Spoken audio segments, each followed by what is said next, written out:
Hi, everybody. Thank you so much for tuning in live for another episode of Truth, Wisdom, Freedom Conversations.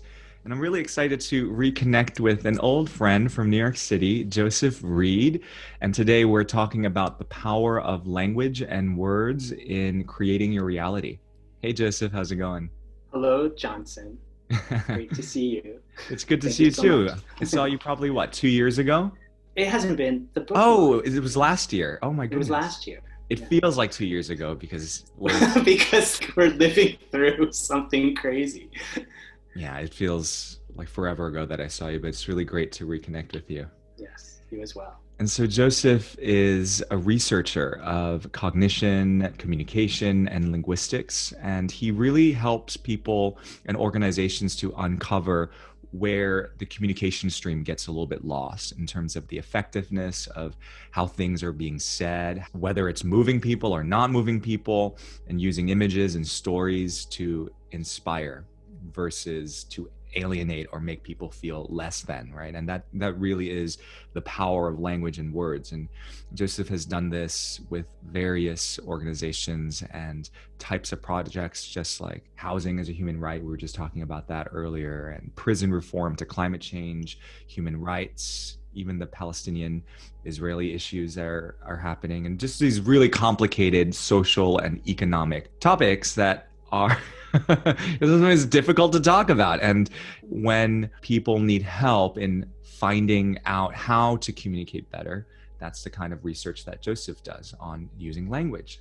So, in this episode, we're going to talk a lot about the vibration of words, the choices that we make consciously or unconsciously that actually affect our mood, our behavior, essentially our entire reality. So, maybe just if you can start off by sharing a little bit about your research and the frequency of words, what does it do to us? Well, my personal background has been informed a lot by the work of number one, Anat Shenker Osorio, who's a messaging guru who I worked a lot with on many, many projects, many of these projects. But also as far flung as Marshall McLuhan and Understanding Media. That is, I think, an essential tome in how we not only use language, but also the other forms of media, to the lectures and writings of Terence McKenna, who quite famously said, reality is made of language. Anything that you see in reality, say a skyscraper, began as somebody's idea first. But in order to convey that idea, it had to be conveyed through language, either written or then, of course, there's blueprints of the geometric language, which I don't really know about, but that's a whole other thing.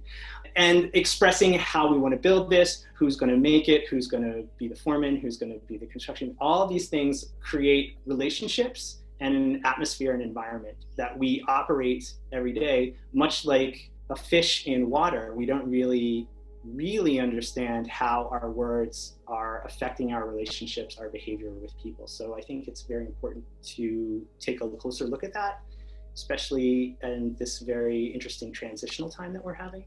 So maybe we can create some more beneficial changes for everyone. Yeah, for sure. I can definitely relate to this whole idea of words shaping our reality.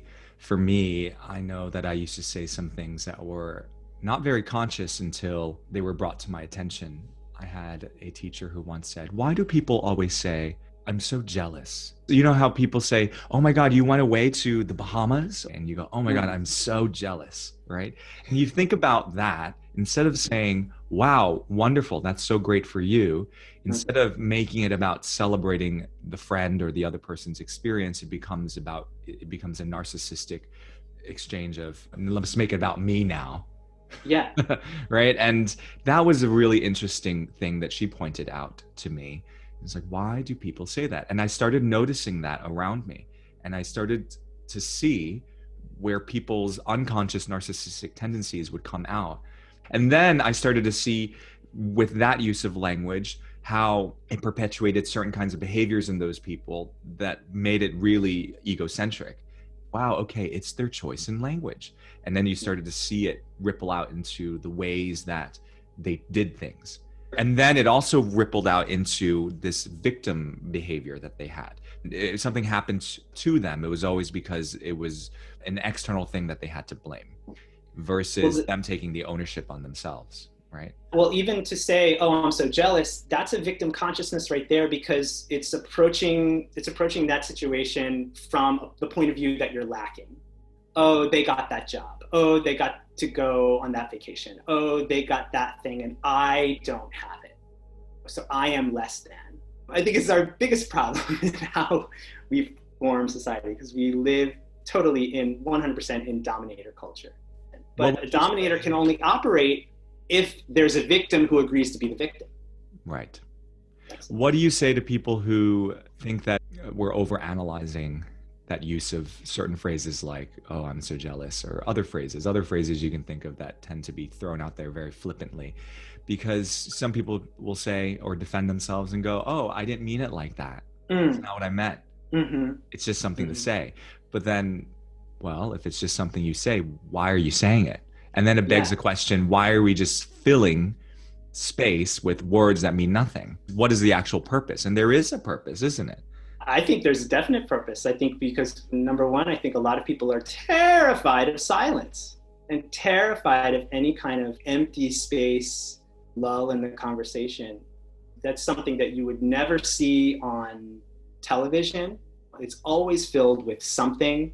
If it's a live broadcast of something and something goes wrong, it's this crease, this weird, awkward moment. Wait a minute, why isn't the flow continuing? That has a lot to do with being afraid of silence, because if you're silent, then that could be an opportunity to go inward, and maybe people don't want to deal with that. It's easy to parrot and repeat these kinds of phrases that you hear every day unconsciously, because it just allows you to remain on the surface. It just allows you to skim along the surface. You can repeat catchphrases and slogans and points of view that you might have heard on the morning TV news or something like that, and never have to really examine it any further or explain yourself any more deeply than that. And not feel as deeply as in your truth into exactly what it is that you're experiencing, but you're, again, like you said, parroting what the collective is thinking, what their opinions are, instead of looking at your own. So what are some words or catchphrases that you feel are destructive to the evolution of us as a society, as people? We're talking about words that have, like, for lack of a better phrase, we'll say low vibration or some kind of violence to them. You know, like the F-U-C-K, fuck, is a very attacking kind of word. It can be used in ways that might be fun or hip, but there's kind of a violence towards that word. It sounds rather penetrative, just the actual sound of it. There's things that when people use the passive tense, you hear a lot of this on the news. There's phrases like shots were fired, lives were lost.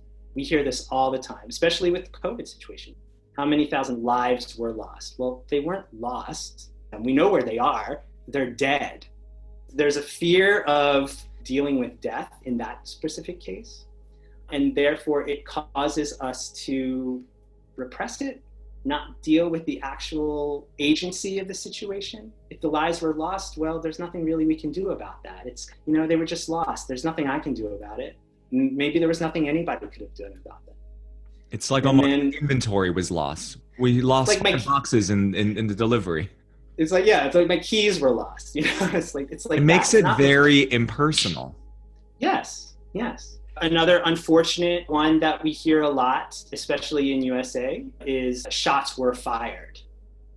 Shots were fired. Oh, well, who fired them? It's rarely ever stated.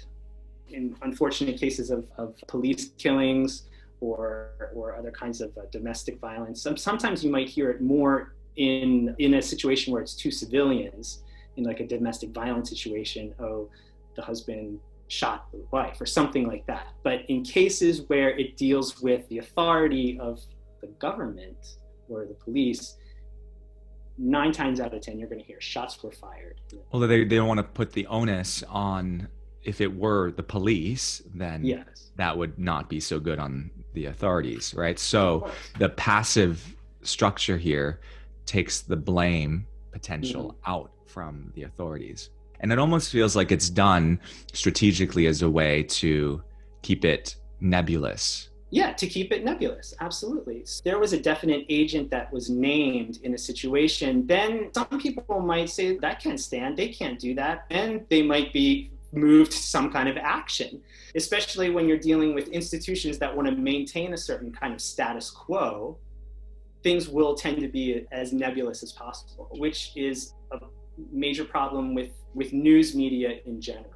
How it's written, how it's delivered is delivered in a way that outrages you, that excites you, that keeps you watching, but leaves you with no recourse to action.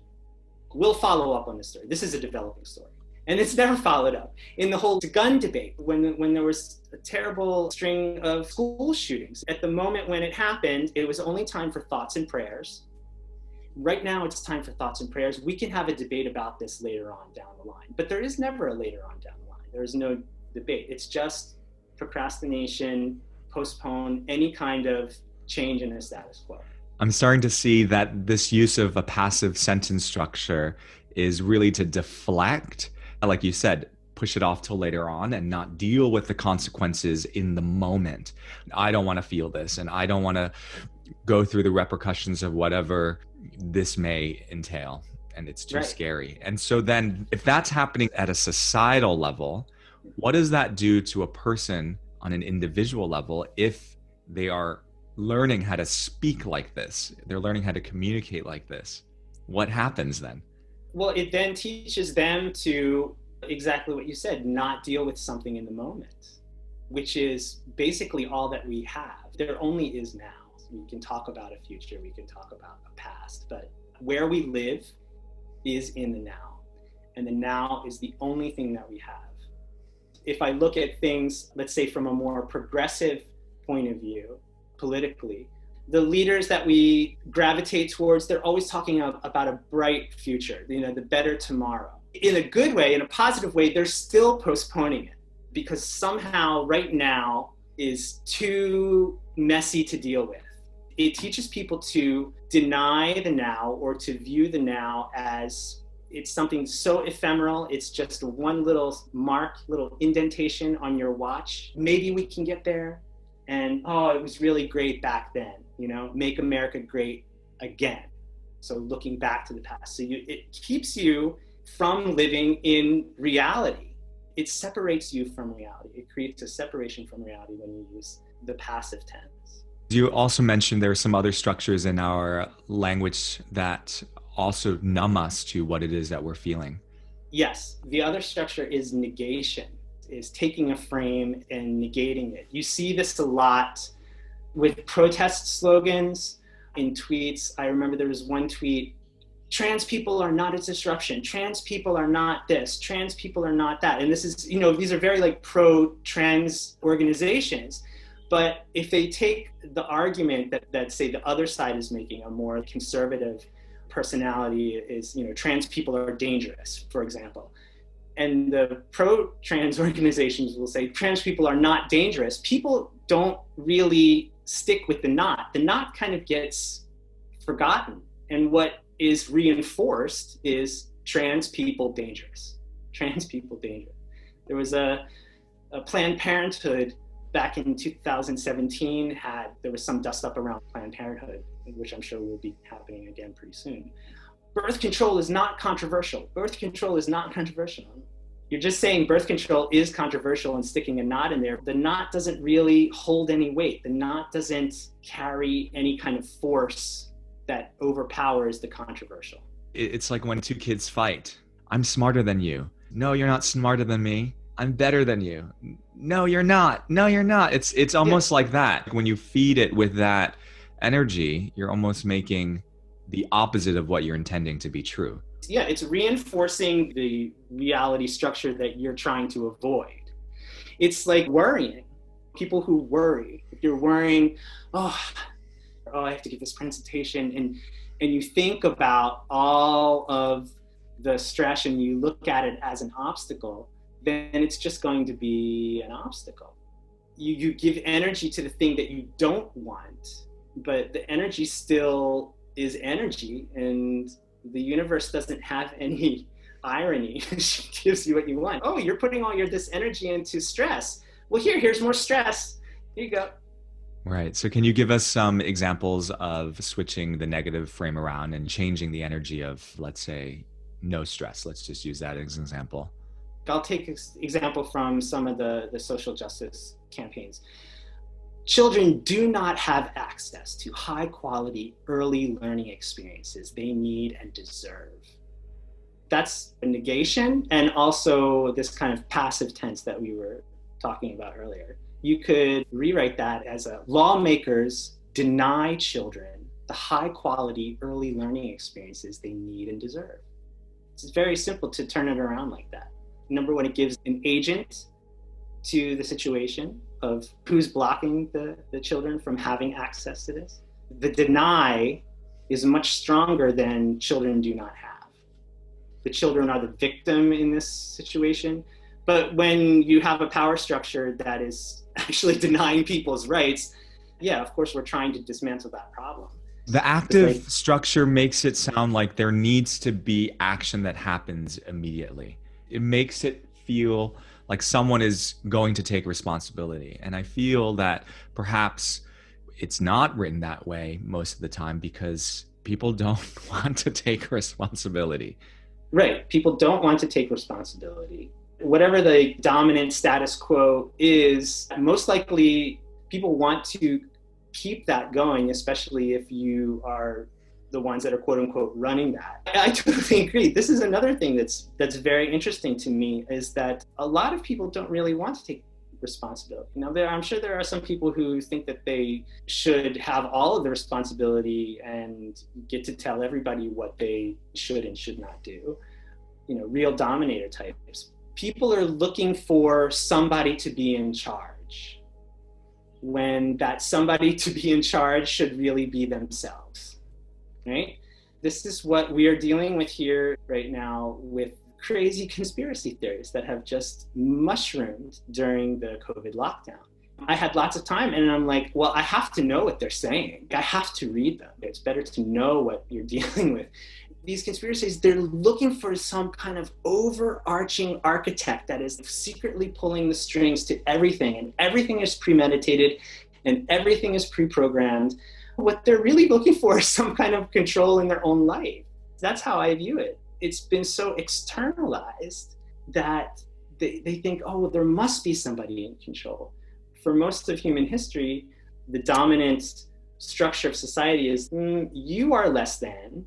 You are not complete. You need to be told what to do. Therefore, you will have this big man who's going to tell you what to do over here. Then you're just going to do it. People agree to that.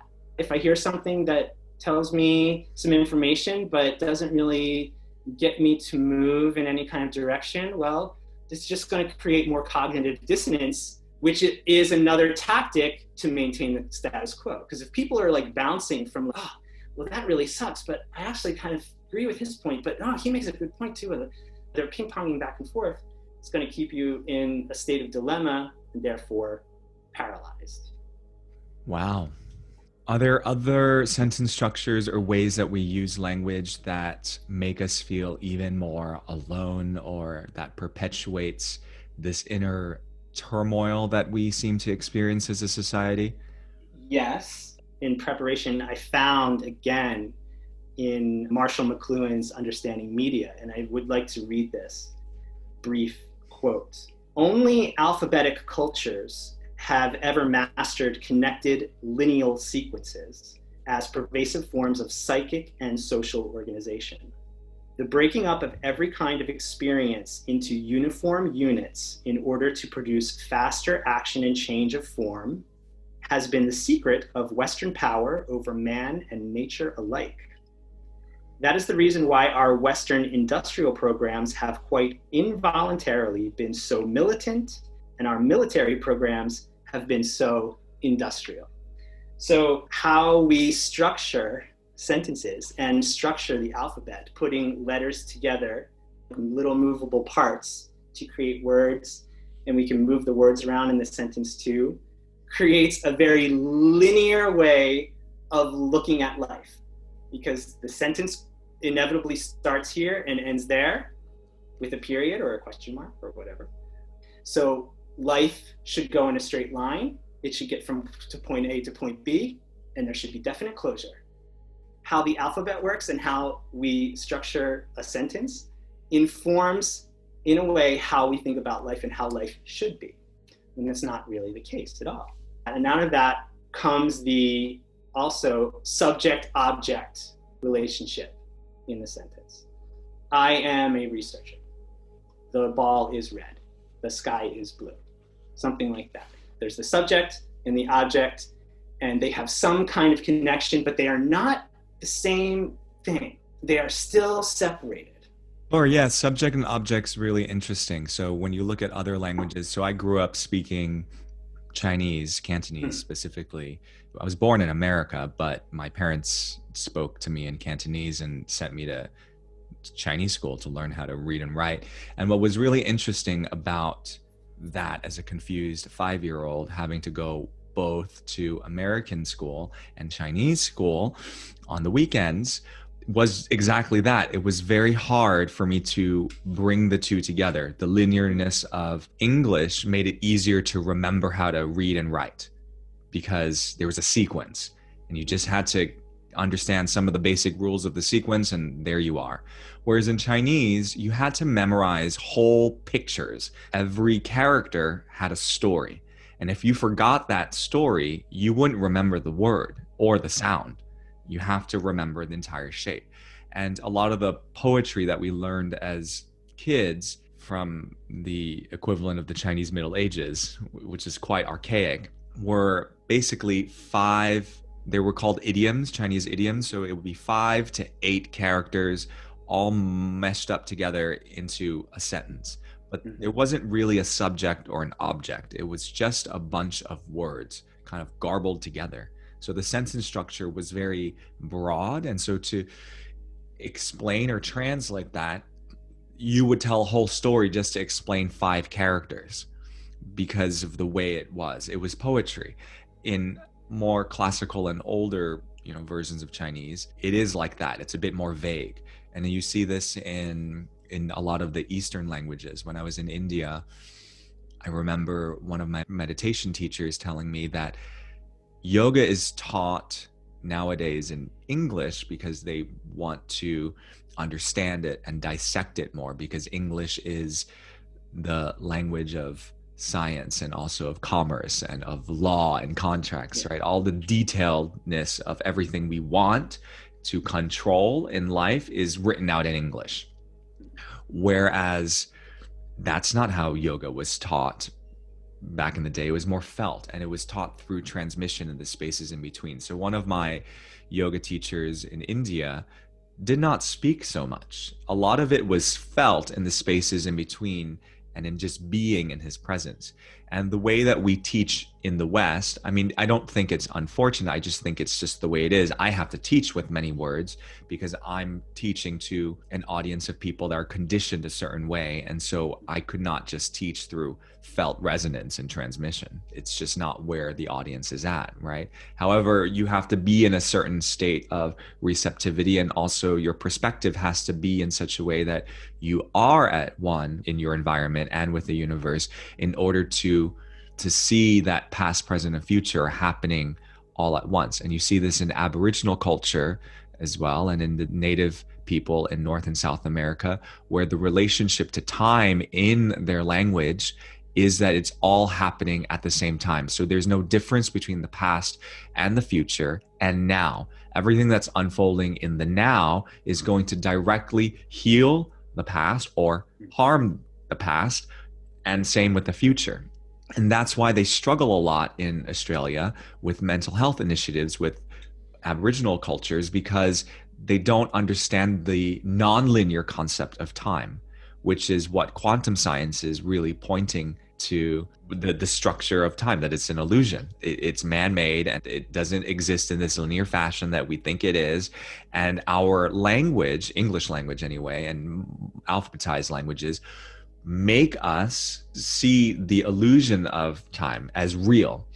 Even having dinner with some older people a few weeks ago, Australian people here in Sydney. They made some comments about civilized people, civilized ways of being, and Aboriginals, and it was unintentional racism, essentially, was what it was, right? I could see that it was coming from a place of, I don't understand why they would do something like this. You know, they were talking about Aboriginal people. I can't exactly remember what, but it was very much like a, why can't they just be this way, right?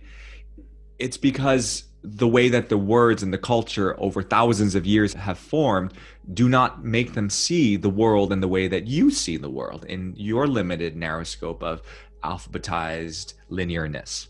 And so this causes a very big split in how governments and societies deal with people, because if you cannot understand how someone perceives the world, you cannot help them. If you want to come in with a mental health initiative, right, because you feel there's too much alcoholism going on or whatever it is, it doesn't matter. You cannot help them because you're refusing to see things from a different vantage point. And so it's very important, the conscious use of language. But in order to get to the conscious use of language, it almost feels like we need to get into the essence of how people are. And we need to understand people and their perspectives before we can even make the choices with language. What do you think?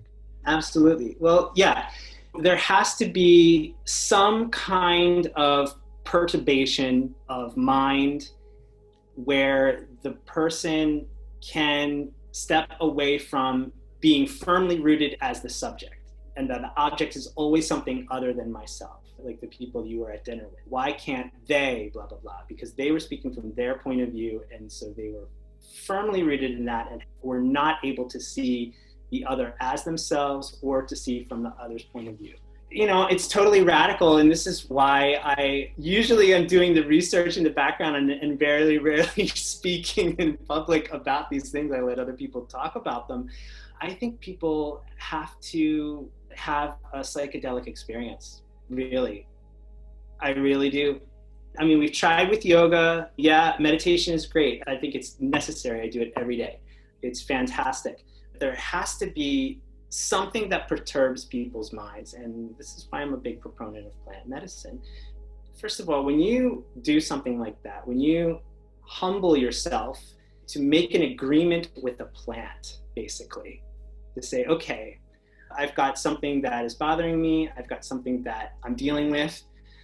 Please show me what there is to see. Show me what there is to see. There have been tons of studies, and now more and more we see the use of psilocybin to helping people with depression.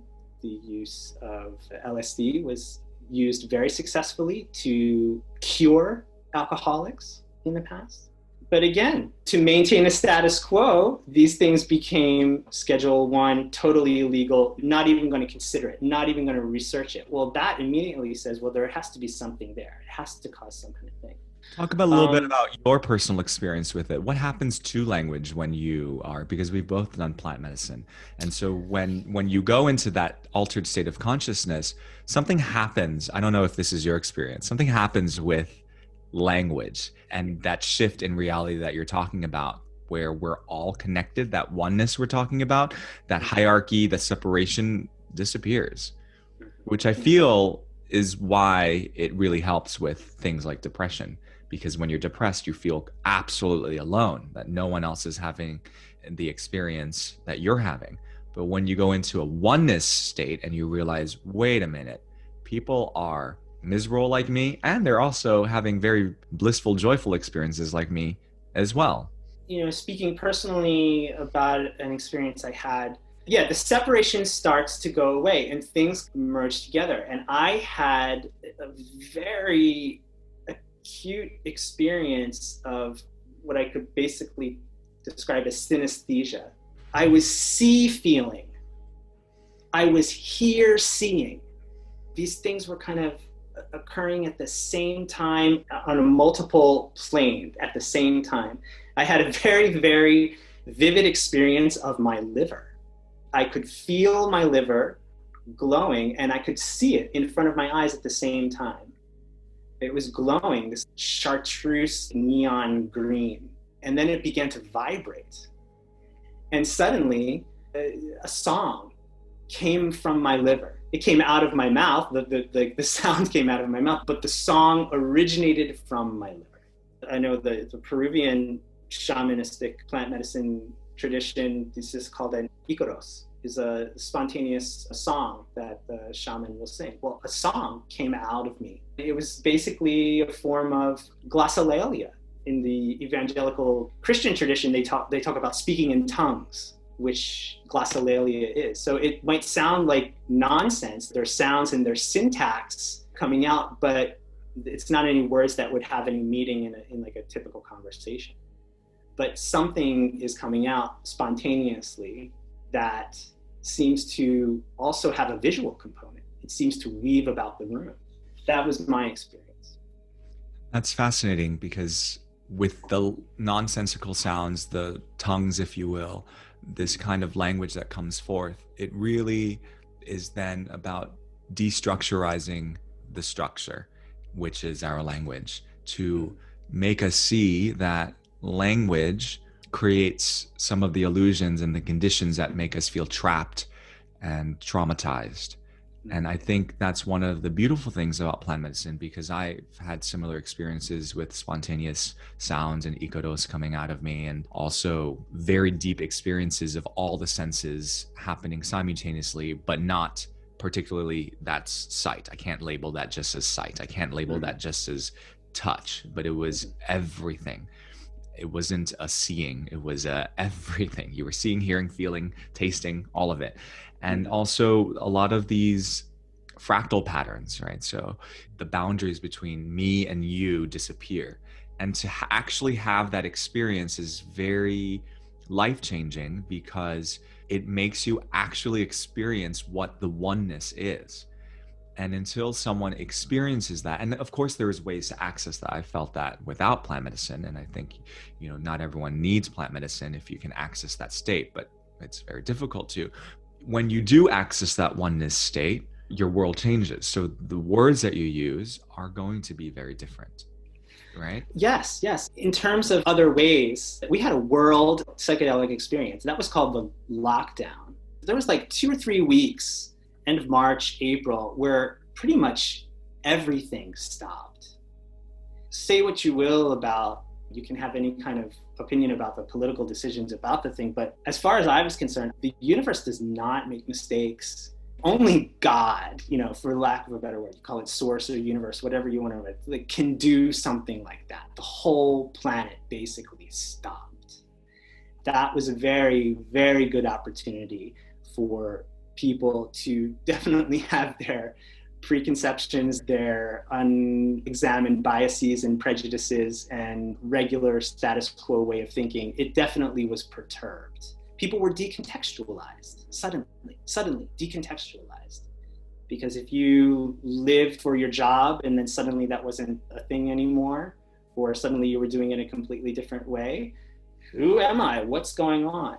People who had been having a really hard time before suddenly started to feel better in the midst of this crazy thing. And then, of course, there's other people who couldn't wait to go back. When are we going to get back to normal? And people are still hanging on to that. And then other people who are like, well, we're going to just take this situation and take as much as we can for ourselves as well.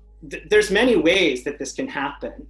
It's a change of mind. It's looking inward. It's having the courage to do so, having the patience to do so, having the will to do so, and being honest with yourself.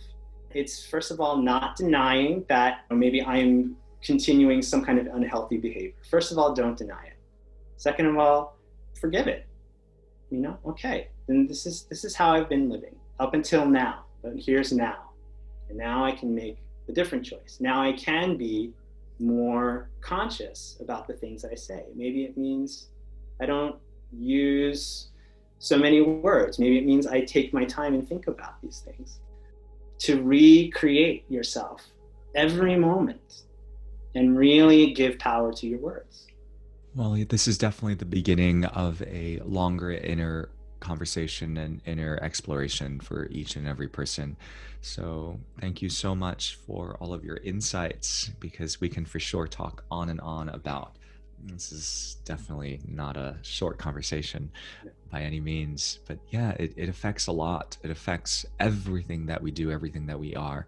So if there's anything that you'd like to share before we end, feel free. And thank you so much for your time and your wisdom.